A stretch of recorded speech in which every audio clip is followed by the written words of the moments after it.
Lasker killed the Evans Gambit for 100 years with this game. So says chess legend Garry Kasparov.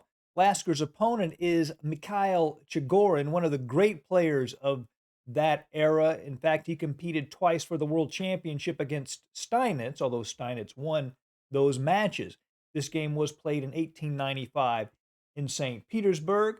Mikhail Chigorin has white, as he's the one that plays the Evans Gambit, and Emmanuel Lasker has black. Let us jump right in. E4, E5, knight F3, knight C6, and bishop to C4.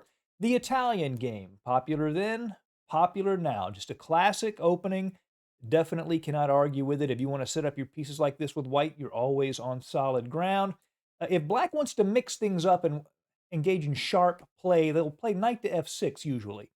This is the two knights defense, and this can lead to very sharp attacking play for both sides. But Lasker plays bishop to c5, the more traditional, more solid approach to the Italian game, just the classic Juco piano position.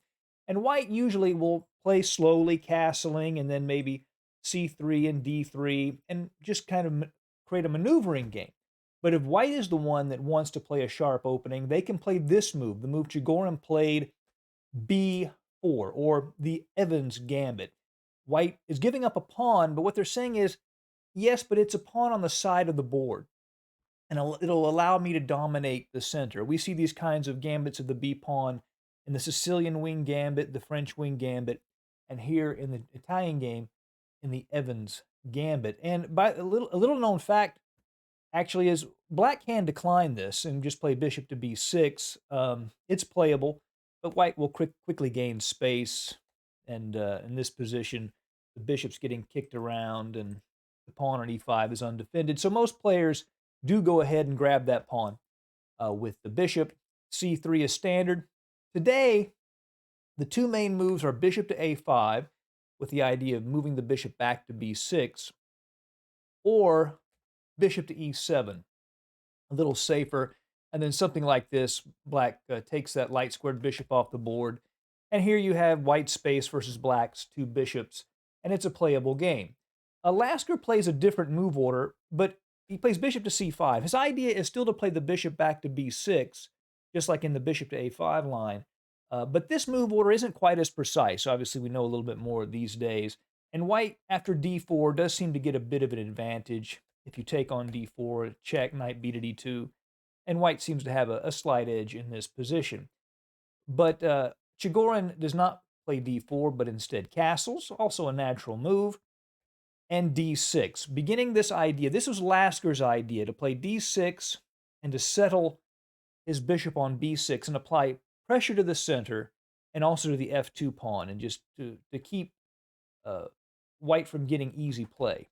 d4, then bishop to b6. This is Lasker's idea that really put a stop to the Evans Gambit at the top level for 100 years, keeping pressure on white's center.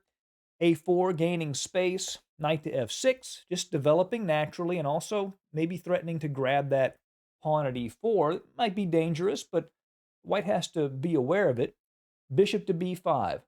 The threat of Chigorin is to take the knight and play a5 and trap Lasker's bishop on b6. So Lasker's next move is pretty much forced. a6 forces that bishop to make a decision. He takes the knight, pawn takes, and black does have some pawn structure damage, as we can see, but he has the bishop pair and, of course, the extra pawn, the b pawn that white gave up earlier in the game. a5 gaining more space, the bishop can now go to a7. Here, white's best move might be queen to e2, trying to preserve this center for as long as possible. But here, Chigorin takes on e5, and Lasker does not retake. To take back would be a mistake, because then queens come off, and then knight takes e5. He's threatening knight f7 check, forking the king and the rook, also knight c6 check. So that would be a mistake. So what Lasker plays is knight takes e4. And notice the pressure on f2 makes it very hard. White cannot play rook to e1 to try to take advantage here of this file, because then bishop f2 check, and Lasker would win a pawn and the exchange. Too much material, of course.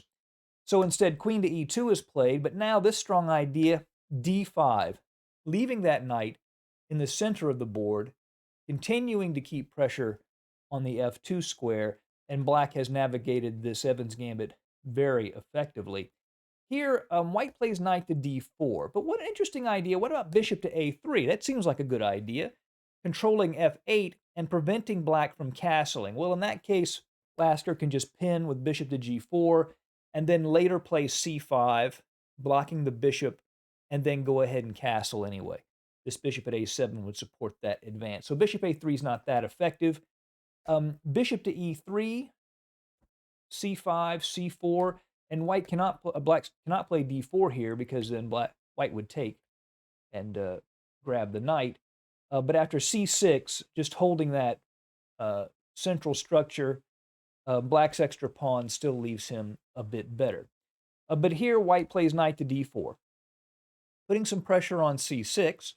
Also, maybe later in the game, he could advance the f pawn, and the f and e pawns could be used to attack. We see this in an opening called the Scotch Gambit quite a bit. But Lasker's not going to let his opponent rest. This is one of the key ideas when playing against a gambiteer. You don't want them to get comfortable. You want to keep them occupied, usually in the central area of the board, and that's what Lasker does.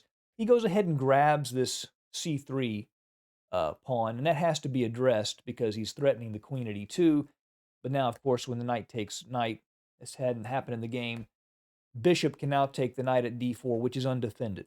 And also, there's a pin here on this c3 knight against the rook. So black has the bishop pair, 2 pawns, and is in pretty good shape. But white can still generate some pressure if black is not careful. He does still have this central space, and this king is on e8. So queen to d3, telling the bishop, make a choice. c5. Lasker defends the bishop, keeping it on that strong square. Queen to g3 keeps the pawn at e5 defended, as well as the knight, and then puts some pressure on the g7 pawn. Here, bishop to e6 was played. Black doesn't seem too worried about this move. Queen takes g7. Actually, he can just play king to d7, and the king's fairly safe here, and the rook could be coming to g8, threatening g2. He's still got to deal with this pin with the knight against the rook, and queen g7 would be probably a mistake. So Chigorin plays bishop to g5, hitting the queen. The queen moves to d7. f6 is maybe playable, but it's a little riskier in this particular position. And here, black looks like he might be in trouble. After queen to d7, he's probably okay, but it's a more dangerous position than the one in the game. So Lasker does not want to play that. So instead of f6, he plays queen to d7, rook a to c1 to allow that knight to move. And also, white would like to play knight e2 and attack that bishop at d4 and generate some pressure that way. Here, f6 was played. Maybe a couple of better options with h6 was a decent move after bishop f4, then taking on c3, queen c3, then c4. And basically, you can castle and then just march these central pawns right up the board. That was also a strong idea. But f6 is played here. ef6, gf6, bishop to f4. Another decent idea for white, and this is sort of a computer idea, but it's a really creative or interesting variation, is knight to e2, counterattacking this bishop at d4. And if fg5, knight d4, cd4, rook to c7, and that rook is supported by the queen at g3, attacks black's queen, which really, when it moves, white actually is completely winning in this position. So Lasker has to be a little careful. A little bit better here would be bishop to e5. That would be the best line, it looks like. Then after f4, bishop b2, irritating the rook. Then when those bishops come off, black is better, but at least white is still causing some trouble for Lasker. But instead, he plays the bishop to f4, rook to g8, attacking not only the queen, but putting pressure on this g2 pawn, which will be very relevant here as the game progresses. The queen moves out of the way, and now finally, long castling. Now, the maximalist approach here, computers say, is c4. And after rook f to d1, c5, advancing these pawns. But a human does not want to leave his king this exposed. A computer can navigate those variations, but it's harder for a human being. So Lasker goes ahead and castles long and prepares for counterplay down the g file. Rook f to e1. Queen to d3 could have been annoying for black, actually. He's attacking this a6 pawn, threatening to take it with check. A move like queen to c6, defending that pawn.